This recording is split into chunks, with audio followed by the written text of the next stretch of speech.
Montana Territory. 1879, the wind carried the cold off the Bitterroot Mountains, and by the time it reached the valley floor, it scraped the skin like a blade. Madelyn Hart had not eaten in 2 days. Her boots were soaked through and her dress had torn at the hem, but she kept walking, one foot in front of the other, dragging a little boy and girl behind her. The children were quiet, their faces pale and thin. They had learned quickly that crying wasted energy. She spotted the ranch house just after crossing the creek, a sturdy wooden structure with smoke curling from the chimney and a corral to the side. Her heart thudded. She did not know who lived here, but it was the only place for miles. "Just a bit more," she whispered to the children. The boy, Benjamin, 6 years old, nodded bravely. His sister, Beatrice, 4, clutched Madelyn's skirt and stumbled on the icy path. They reached the porch.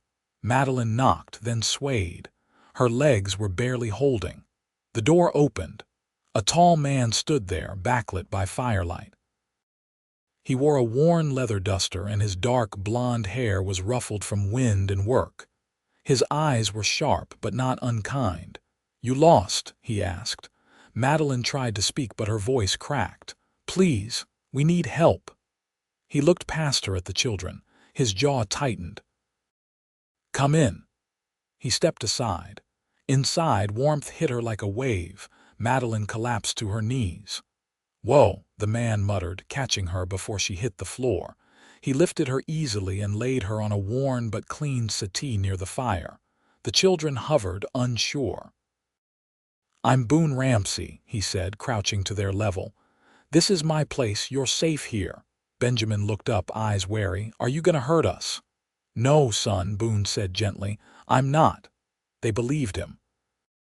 Madelyn woke hours later with a blanket over her and the scent of stew in the air. She sat up fast, heart racing. The children were curled up on a makeshift bed near the fire, warm and fed. Boone sat at the table, whittling something, his rifle propped against the wall. She rose, dizzy. He looked over. "Eat," she hesitated. "I cannot pay you," Boone stood. "You do not need to." She stepped toward him, reached slowly to undo the front buttons of her bodice. Her hands trembled, his voice cracked like a whip. "Do not." She froze. Boone crossed the room in 2 strides and gently took her hands, stopping her. "Respect first," he said, voice steady. "Love will come after if it is meant to." Madelyn stared at him, eyes wide. "I am not taking your body as payment," he said. "You are not a debt. You are a person." She pulled her hands back, ashamed. I did not know what else to offer." "You already offered me something," he said. "You trusted me with your children." She blinked. "They are not mine." Boone tilted his head. Madelyn looked over at the sleeping children. "Their mother was my sister. She died 2 weeks ago. Their father left months before that. I could not leave them behind." Boone watched her. "You walked with them in this cold."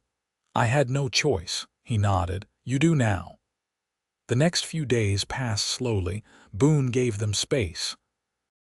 The children warmed to him fast. He was patient with them, taught Benjamin how to patch a fence, and showed Beatrice how to feed the chickens. Madelyn stayed quiet. She cleaned what she could, watched Boone from a distance. One night, after the children had gone to sleep, she sat at the kitchen table, fingers wrapped around a tin mug of warmed cider. Boone sat across from her. "You always been alone?" he asked. She shook her head. "I was married once. Long ago. He died in a mine collapse back in Kansas. I moved west with my sister." Boone nodded slowly. "You are strong." She looked up. "You do not know me." "I know enough," he said. "You carried those children across the mountains. You have not asked for a single thing since you got here. That tells me what I need to know." She looked down. "I did try to trade my body." He leaned forward, voice soft. "Because you were desperate. That is not who you are. That is what you were afraid you had to become." Her eyes filled, but she blinked the tears away. He reached across the table slowly and set his hand over hers. She did not pull away. A week passed. The snow deepened. Boone brought in extra firewood. Madelyn sewed new mittens for the children from scraps. One morning, Benjamin ran in shouting, "Uncle Boone says the creek is frozen solid." Boone followed, grinning. Time for a little fun. They went to the creek. The children slid and laughed, and Boone showed them how to glide across the ice with thick-soled boots. Madelyn stood back, arms crossed against the cold. Boone skated over and held out his hand. "You coming?" She raised an eyebrow. "I do not know how." "I will teach you." She hesitated. Then she placed her hand in his. He guided her gently, his grip steady. She laughed once, surprised as she nearly slipped. He smiled. "You are allowed to have joy, you know." She looked up at him. "So are you." Their eyes met. Boone's hand tightened around hers. That night the fire crackled low and the children slept peacefully. Madelyn stood by the window, arms wrapped around herself. Boone came to stand beside her. She said quietly, "I do not know what we are." He looked at her. "We are people who survived, and now we are learning how to live." She turned to him. "Do you think there could be love?" He nodded once. "Yes, but not because you owe me, because you choose me." Her breath caught. "I choose you," she whispered. Boone leaned in slowly, giving her time to move away. She did not. Their lips met, not desperate, not rushed, but soft and sure. When they pulled apart, Boone rested his forehead to hers. "We do this slow," he said. "We do this right." She smiled. "That sounds like something worth holding on to." "It is." And he kissed her again. By late January, the snow began to crust underfoot, packed hard from wind and weeks of freeze. Madelyn's hands had gone raw from scrubbing, mending, chopping kindling. She didn't complain, she never had, but Boone noticed how she flexed her fingers when she thought no one was looking. That afternoon, he came in from the barn holding a strip of elk hide and a jar of bear grease. She was washing the breakfast tinware, sleeves damp to the elbow.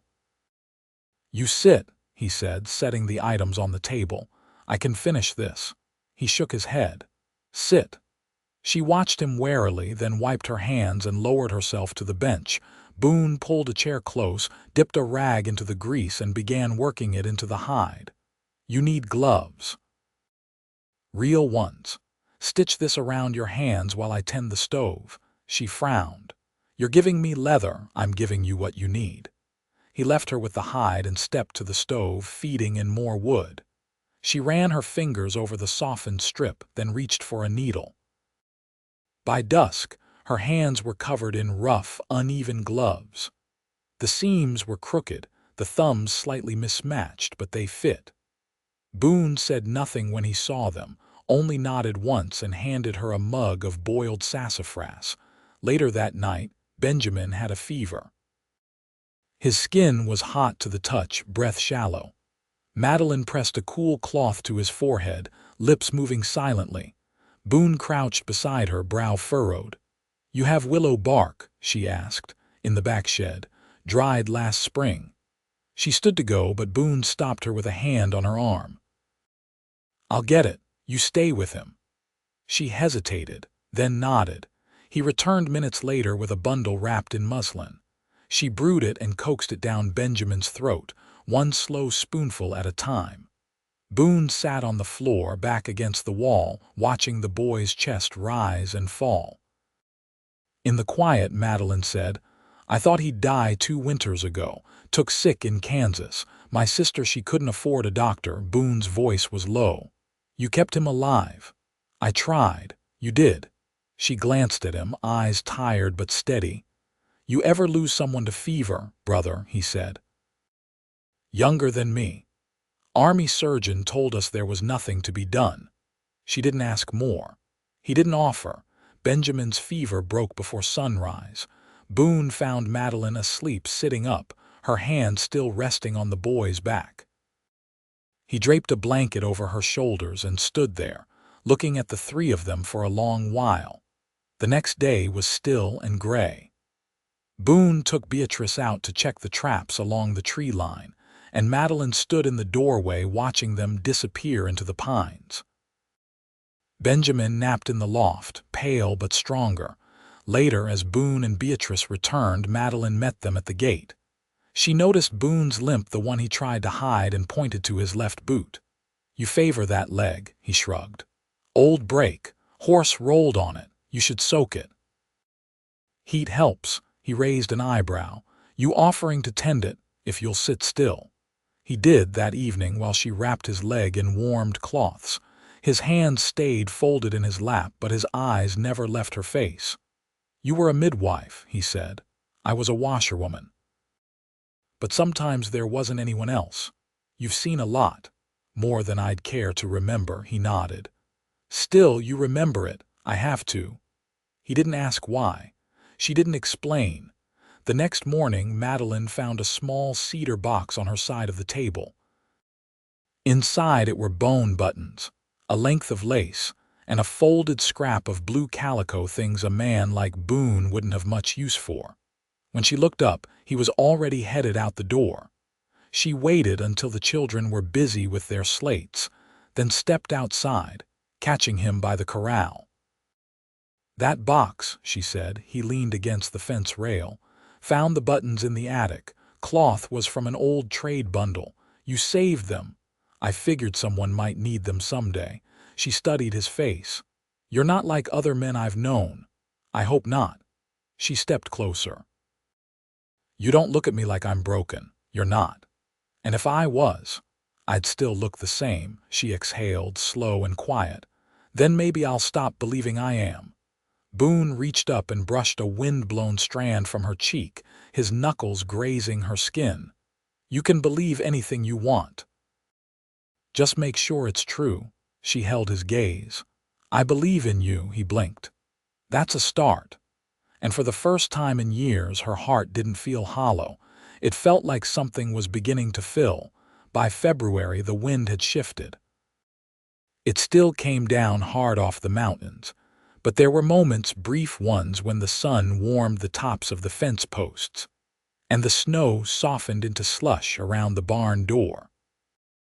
Boone had begun counting the calves in the lower pasture again, and Madelyn had taken to drying herbs along the stovepipe, stringing them in neat clusters with linen thread. Boone came in one morning with a smear of mud on his collar and a rolled piece of paper tucked under his arm. He set it on the table without a word and poured himself water from the pitcher. Madelyn eyed the paper. "Something from town," he nodded. "Rail agents sent it up. They're surveying again. Might run the track through the southern flats." She reached for it but waited. "Would that bring more people through?" Boone finished drinking. "Some. Maybe a station house, maybe a post-rider stop." She unrolled it slowly, eyes scanning the penciled lines. "Would it change things for you?" He leaned back, arms folded. "I built this place to be quiet. But quiet doesn't always pay." Madelyn traced the edge of the map. "You'd consider selling?" He didn't answer right away. "I'd consider what's best for the ones under this roof." She looked up sharply. "That include me?" Boone met her eyes. "I figured it did." She rolled the paper closed and set it aside. "Then I'll ask something plain. If this land becomes a stop for strangers, what happens to the life we're making?" He stood silent for a beat, then crossed to the stove and took down a tin of coffee. "That depends." "On what?"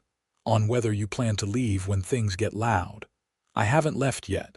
He turned then, and his face was different, less guarded. "Then we'll hold the line together." Outside, Benjamin was calling for her. She stood, brushing her hands on her skirt. At the door, she paused. "The children won't always be small. They'll grow. They'll need more than a roof. They'll need a future." Boone's voice was steady. "So will we."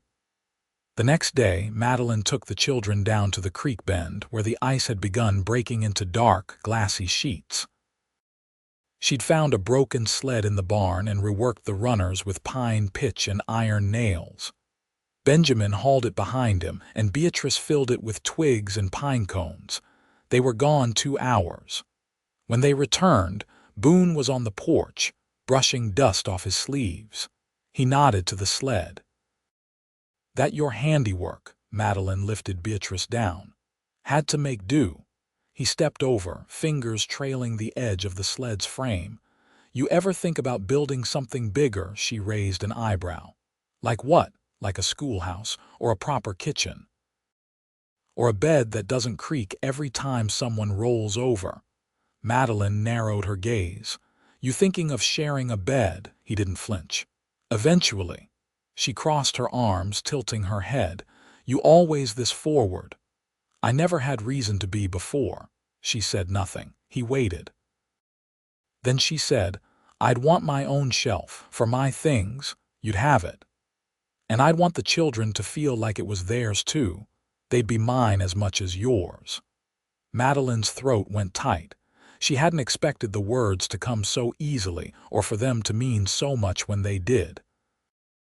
That evening she stayed up after the children had gone to bed, mending a tear in Boone's shirt. He came in from tending the horses, hands stained with axle grease, and stood behind her at the table. He said, "You don't have to fix everything." She didn't look up. "It's in my nature." He reached over and touched the edge of the cloth where her needle had passed through. "Even when things are worn, they still carry use. You know that." She nodded. He crouched beside her, resting his forearm on the table. "You've been waiting for something to go wrong." Madelyn set the needle down. "Because it always has." "Well," he said softly, "not this time." She looked at him then, really looked. There was a quiet in his eyes, not the kind that came from loneliness, but from choosing peace. From standing still after years of moving. She leaned forward and he met her halfway. Their lips touched with the kind of knowing that had grown slow and careful over cold mornings and shared silences. When they parted, he said, "You're home, Maddie." She let the name settle between them. Then she whispered, "Yes, I am." The first calf was born at dawn, slick and shivering in the brittle air, its mother lowing softly while Boone knelt in the muck with his sleeves soaked to the elbow. Madelyn stood just beyond the gate, Benjamin beside her, both wrapped in wool against the thawing chill.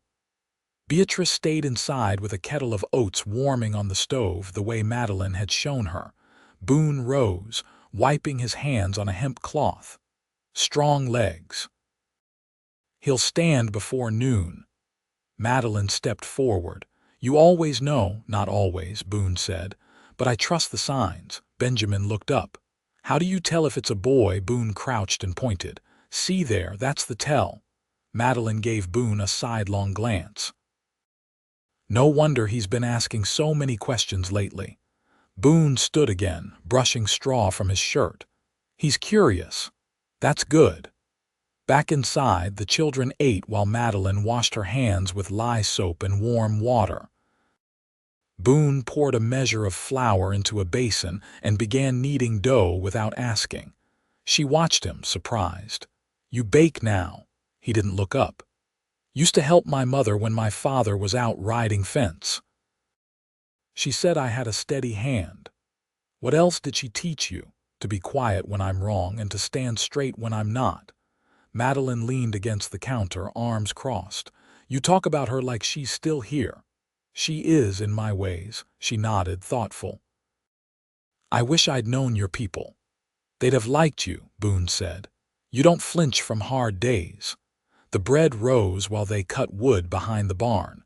Boone handed Madelyn a short-handled axe and took the heavier one for himself. They worked without speaking for a time, the rhythm of the blades striking in turn.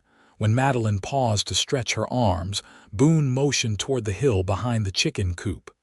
"You ever ride out past there?" She shook her head. "Not since the snow came. There's a stand of birch farther out. Good place to think. I go there when I need quiet." She tilted her head. "Are you saying I need quiet?" "I'm saying you don't always have to carry everything inside your ribs." She looked at him for a long moment, then set her axe down. "Then take me." They rode in the afternoon light. The mare Boone had gentled last spring steady beneath Madelyn. The snow was thinning in patches along the slope, revealing dead grass and brittle weeds. The trail was narrow, but Boone kept close, one eye on her reins. At the ridge, they dismounted. The birch trees were pale and thin-limbed, their bark peeling like old paper. Boone tied the horses to a low-hanging branch and sat on a rock overlooking the valley. Madelyn joined him, knees drawn up, fingers laced. "It's quiet. It listens." She turned to him. "Why did you really bring me here?" Boone pulled something from his coat, a small leather pouch worn at the edges. He handed it to her. She opened it slowly. Inside was a ring, simple brass, the kind a man might trade 2 oxen for in town. The inside was scratched with a mark, 3 small lines crossed once. "My father made that for my mother. He wasn't a rich man, but he worked steady. When she passed, he gave it to me." Madelyn looked at him, hands still. "And now, I'm not asking for a promise today," Boone said. "But when you're ready, I want you to have it." Her breath caught. "You think we'll make it that far? I wouldn't have given you the ring if I didn't." She turned it in her fingers, then tucked the pouch into her coat. "Then I'll keep it safe." They didn't ride back until the sun had gone low behind the trees, casting long shadows across the snow. At the house, Beatrice was asleep on a quilt, and Benjamin was tracing letters with a stick of charcoal near the hearth. Madelyn watched them for a moment before turning to Boone. "This is the first place that's ever felt like it might hold." He stepped beside her, voice quiet. "Then we'll build on it, slow, like we've been doing." She leaned into him, the weight of her shoulder resting against his chest. "You never rushed me.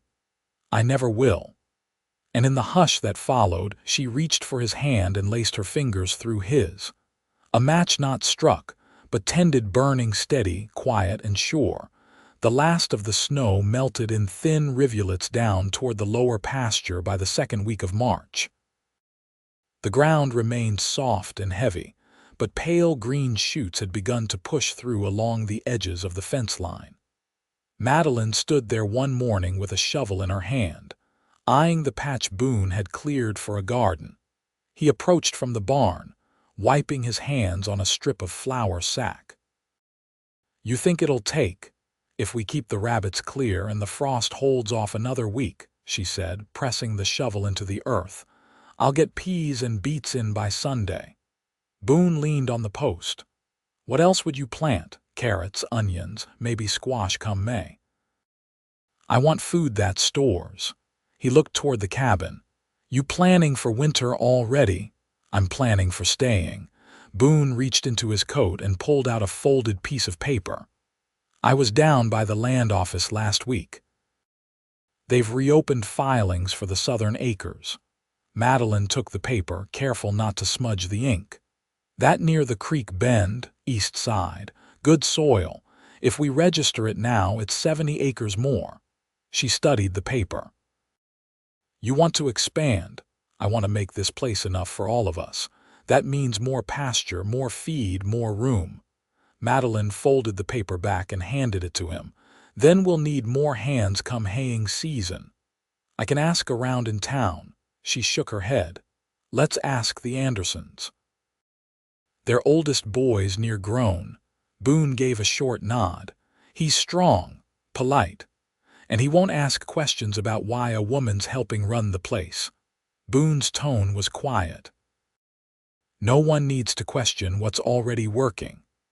Inside, Beatrice was drying the last of the laundry with a flat iron while Benjamin polished the lamp glass. Madelyn set them both to their lessons, then took a parcel of wool and her shears out to the porch. Boone joined her with a pail of nails and a broken hinge, sitting near but not too close. She didn't speak at first, the rhythm of her scissors steady. When she did, her voice was thoughtful. "My sister used to say there were 2 kinds of men.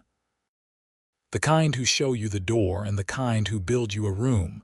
Boone didn't look up. "I never met her, but I hope I'm the second." "You are," Madelyn said, "and I'm not afraid anymore."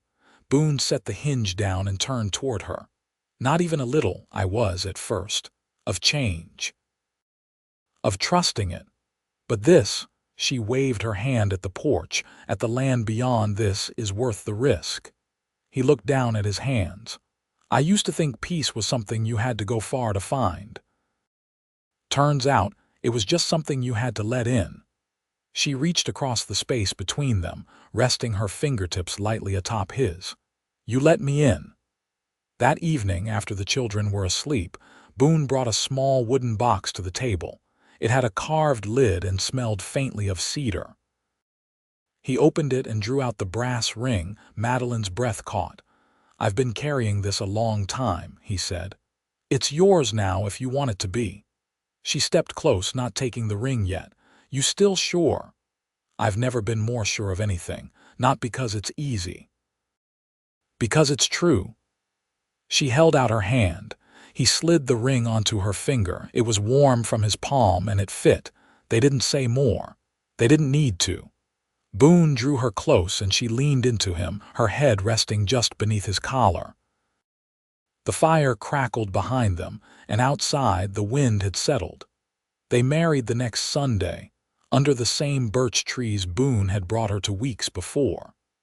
The Andersons came with bread and cider, and the preacher's wife brought a cake dusted with cane sugar. Benjamin stood tall beside Boone, solemn-faced, while Beatrice clutched a bouquet of wild sprigs Madelyn had gathered that morning from the ridge. Boone didn't wear a coat, just his cleanest shirt, and the vest his mother had stitched before the war. Madelyn wore her sister's brooch at her collar and a dress she had sewn from the blue calico Boone once gave her. The vows were simple. So were the smiles, honest and unhurried. After the guests left, Boone carried Madelyn across the threshold not because tradition demanded it, but because he wanted to.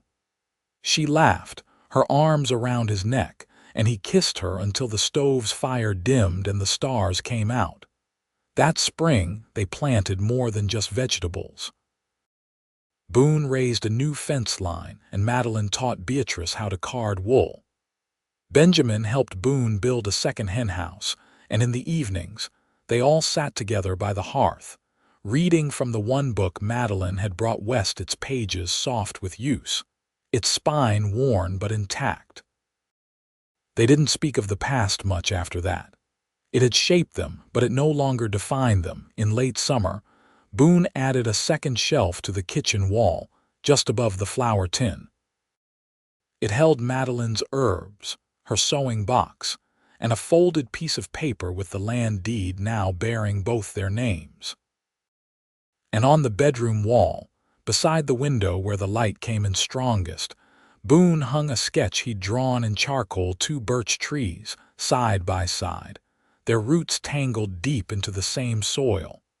They lived long, and they lived steady.